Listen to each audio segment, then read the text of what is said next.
चंद टरे सूरज टरे, टरे जगत बिहार। पे दृढ़ श्री हरिश्चंद्र को, टरे न सत्य विचार। सत्य की चर्चा जब भी की जाएगी, महाराजा हरिश्चंद्र का नाम जरूर लिया जाएगा। हरिश्चंद्र इक्ष्वाकु वंश के प्रसिद्ध राजा थे। इनकी पत्नी का नाम तारामती तथा पुत्र का नाम रोहिताश्व था।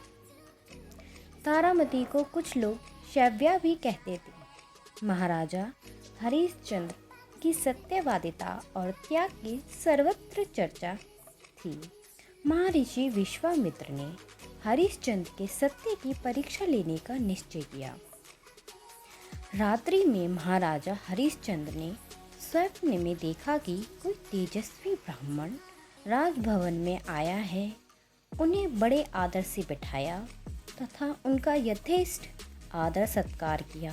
हरिश्चंद्र ने स्वप्न में ही इस ब्राह्मण को अपना राज्य दान में दे दिया। जगने पर महाराज को उस स्वप्न के बारे में कुछ भी याद नहीं रहा। वे सब भूल गए। दूसरे दिन महर्षि विश्वामित्र इनके दरबार में आए। उन्होंने महाराज को स्वप्न में दिए गए दान की याद दिलाई। ध्यान करने पर महाराज को स्वप्न की सारी बातें याद आ गईं और उन्होंने इस बात को स्वीकार कर लिया। विश्वामित्र ने हरिश्चंद्र जी से दक्षिणा मांगी। राजा ने मंत्री से दक्षिणा देने हेतु राजकोष से मुद्रा लाने को कहा। विश्वामित्र क्रोधित हो गए। उन्होंने कहा, जब सारा राज्य तुमने दान में दे दिया तब राजकोष तुम्हारा कैसे रहा? यह तो हमारा हो गया। उसमें से दक्षिणा देने का अधिकार तुम्हें कहाँ है? हरिश्चंद्र सोचने लगे। विश्वामित्र की बात में सच्चाई थी, किंतु उन्हें दक्षिणा देना भी आवश्यक था। वे यह सोच ही रहे थे कि विश्वामित्र बोल पड़े, तुम हमारा समय व्यर्थ ही नष्ट कर रहे हो। तुम्हें यदि दक्षिणा नहीं देनी तो साफ साफ कह दो, मैं दक्षिणा नहीं दे सकता। दान देकर दक्षिणा देने में आनाकानी करते हो, मैं तुम्हें शाप दे दूंगा।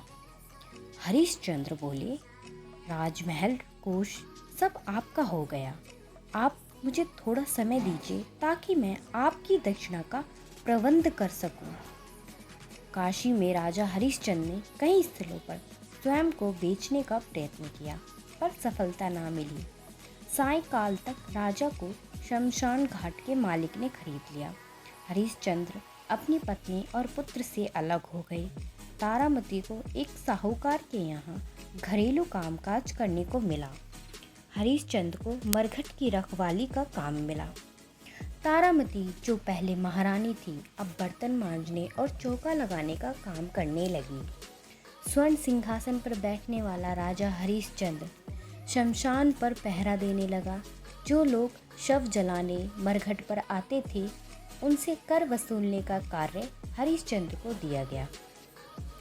मन अपने मालिक की डांट फटकार सहते हुए भी नियम एवं ईमानदारी से अपना कार्य करते रहे। उन्होंने अपने कार्य में कभी भी कोई त्रुटि नहीं होने दी। इधर तारामती के साथ एक हृदय विदारक घटना घटी। उनके साथ उनके पुत्र रोहिताश्व भी रहता था। एक दिन खेलते खेलते उसे सांप ने डस लिया। उसकी मृत्यु हो गई। तारामती पर यह दुख वज्र की भांति आ गिरा। उनके पास कफन तक के लिए पैसे नहीं थे। वह रोती बिलखती किसी प्रकार अपने पुत्र के शव को गोद में उठाकर अंतिम संस्कार के लिए शमशान ले गई। रात का समय था। सारा शमशान सन्नाटे में डूबा था। एक दो शव जल रहे थे। इसी समय पुत्र का शव लिए तारामती शमशान पर पहुंची। हरिश्चंद्र ने तारामती से शमशान का कर मांगा। उनके अनुनय विनय करने पर तथा उनकी बातों से वे पत्नी अपने पुत्र को पहचान गए, किंतु उन्होंने नियम में ढील नहीं दी। उन्होंने अपने मालिक की आज्ञा के विरुद्ध कुछ भी नहीं किया। उन्होंने तारामती से कहा, शमशान का कर तो तुम्हें ही देना होगा, उससे कोई मुक्त नहीं हो सकता। यदि मैं किसी को छोड़ दूं तो यह अपने मालिक के प्रति विश्वासघात होगा। हरिश्चंद्र ने तारामती से कहा, यदि तुम्हारे पास और कुछ नहीं तो अपनी साड़ी का आधा भाग फाड़ कर दे दो, मैं उसे ही कर समझ लूँगा।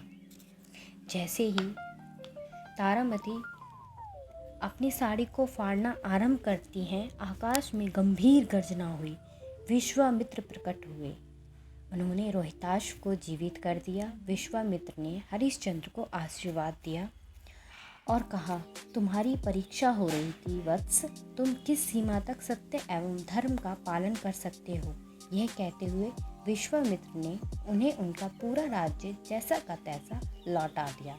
महाराज हरिश्चंद्र ने स्वयं को बेचकर भी सत्यव्रत का पालन किया। यह सत्य एवं धर्म के पालन का एक बेमिसाल उदाहरण है। आज भी महाराजा हरिश्चंद्र का नाम श्रद्धा और आदर के साथ लिया जाता है।